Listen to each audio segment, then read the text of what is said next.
কথা হইল, খারাপ ব্যবহারও করতে পারলেন না, ভালো ব্যবহার করলেন। আব্বা আমার গালি দেওয়া যাবে? গালি দেন না? কে কে হাত তুলেন তো। আব্বা আমার গালি দেন না, তাহলে তো দেখা যায় কম বেশি মেলা মানুষ হয়ে যায়। থাকতে দিতেন কিনা? ছোটবেলায় তো দিছেন। হ্যাঁ, দেখ এখন বুঝতেছেন তো। তাহলে তাদের জন্য দোয়া কইরা একটু আল্লাহর কাছে মাপ চাইেন যে আল্লাহ অনেক অন্যায় করে ফেলাইছি, এখন তো তারা নাই, মাপ চাইতে পারি না, আল্লাহ তুমি মাপ করে দিও তা করে। আমিন বলেন।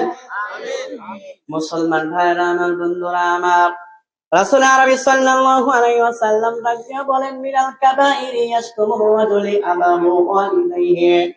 আমার নবী বলেন, মা বাবাকে গালি দেওয়া একটা কবিরা গুনাহ। মা বাবাকে গালি দেওয়া কি হারাম? আলোচনা বলেন।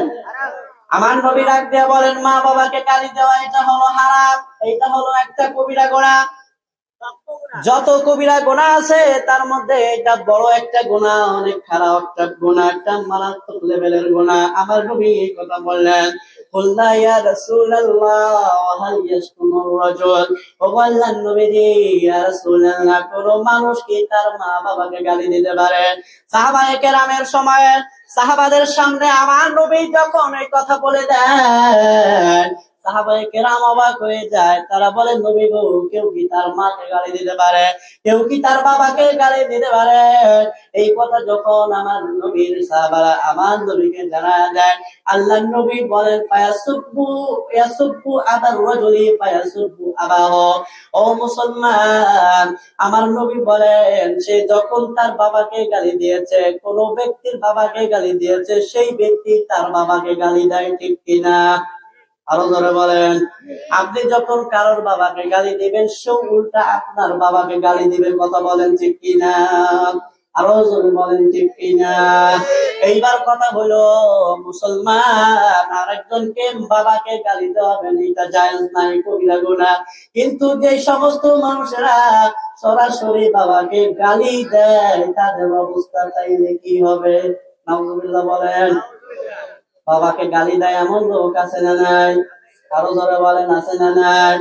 আপনাদের শহরের মানুষ সব ভদ্র, শহরের মধ্যে না থাকতে পারে, ঢাকাতে মেলা আছে, আব্বারে গালি দেয়, বুঝছেন না? মুসলমান ভাইরা আমার, বন্ধুরা আমার, আবার আল্লাহর নবী বলেন, ইয়াসুব্বু উম্মাহু, সে তার মাকে গালি দেয়, ফায়াসুব্বু উম্মাহু, সেও তার মাকে গালি দেয়, আছে না নাই? আমাদের দেশের এখন বর্তমান যে অবস্থা, যুব সমাজের বর্তমান যে অবস্থায় হলো, একজন দেখলে আগে মাকে তুলে গালি দেয়, দেখা হইলে এই অমুকের বাচ্চা, অমুকের বলা বলে কিনা? আরো জোরে বলেন। শহর এলাকায় কম না বেশি? আরো জোরে বলেন, কম না বেশি? নিজের মা বাবাকে ঠিক মতো গালি দেয়, এর বাস্তা ওর বলা, এর বলা বলে গালি দেয়, আছে না নাই? নিজের মাকে গালি দেয়, এর বাস্তা ওর বাস্তা, হিয়ার বাস্তা হিয়ারের বাচ্চা, কথা বলেন ঠিক কিনা? এইভাবে যারা গালি দেয়, আমার নবীর সাহাবারা একজনের বাবাকে গালি দিবে, আর একজন তার বাবাকে গালি দিবে, এটাও তারা বরদাস্ত করতে পারে নাই। আরেকজনের মাকে গালি দেওয়ার কারণে তার মাকে গালি দিবে, সাহাবারা এইটা বরদাস্ত করেন নাই। আর এখন আমরা কপাল পড়া মুসলমান, সকাল সন্ধ্যা মা বাবার গালি না দিলে অনেক ছেলে ভাত খাই না। আসতে কোনকে ডরান নাকি? কথা সত্য কিনা? তাইলে মা বাবাকে গালি দেওয়া যাবে? যাবে? যাবে না। দেখেন, এই কথাগুলো হয়তো অনেকেই বলতে চায় না, বুঝাইতে চায় না। তবে এই প্রায় ঘন্টা দুয়েক আপনাদের সামনে আমি যে আলোচনা করলাম, এই আলোচনা থেকে একটা বারো কি প্রমাণিত হয়েছে মা বাবাকে গালি দেওয়া যাবে? পিছনের ভাইরা বলে না, এবার তো সামনের ভাইরা বললো না। সবাই একসাথে বলেন, মা বাবাকে গালি দেওয়া যাবে কিনা? মা বাবার সাথে ভালো ব্যবহার করতে হবে কিনা? মা বাবার বৈধ আদেশ মানতে হবে কিনা? মা বাবার শরীয়ত বিরোধী আদেশ ছাড়তে হবে কিনা? কারণ কি, এই পৃথিবীতে আমার আপনার জন্য তারাই কি সবচাইতে আপনজন, তারাই সবচাইতে আপনজন। যখন চাকরি চলে যায়, সবার আগে কার কাছে যায়? আব্বার কাছে যায়।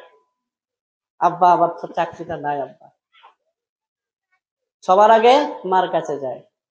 আর যখন চাকরি থাকে তখন এই দুই বেড়া বেড়িরে ভালোই লাগে না। এই দুই বেড়া বেড়িরে ভালোই লাগে না।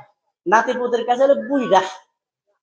হ্যাঁ, আর কিছু মানুষ আছে মায়ের সাথে কথা কয় না দীর্ঘদিন, বাপের সাথে কথা কয় না দীর্ঘদিন। এইগুলা যদি আলেম হয় এরপরেও এগুলা খারাপ, কথা বলেন ঠিক কিনা? কারণ সাধারণ মানুষ জানে না যে তার মায়ের হক কি বাবার হক কে। একজন আলেম হয়ে যখন মা বাবার হক সম্পর্কে জেনে মা বাবার সাথে খারাপ আচরণ করে, মা বাবাকে কষ্ট দেয়, এ হচ্ছে সবচেয়ে বড় দুর্ভাগা, কথা বলেন ঠিক কিনা? দুর্ভাগা। এটা তো করা তোর যাইবো না নাকি?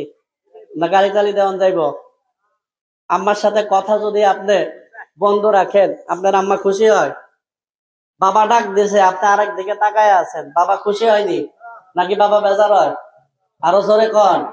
বাবা একটা কাজ করতে বলো, আপনি সেই কাজটা করলেন না, আব্বা খুশি হয় না বেজার হয়? তাহলে আজকের পর থেকে আব্বা আম্মা কোনো কাজ করতে বললে করবেন না ছাড়বেন? করা লাগবে তো? সবাই বুঝছেন তো আজকের আলোচনা? কে কে বুঝে নাই হাত তোলেন তো। যে হুজুর আপনি এতক্ষণ যা বললেন কিছুই বুঝি নাই, এমন কেউ আছেন? আলহামদুলিল্লাহ, আপনি তো ভালোবাস বুঝেন দেখি। এটা তো খুব ভালো কথা, আলহামদুলিল্লাহ। সবাই বলেন আলহামদুলিল্লাহ। তাহলে আজকে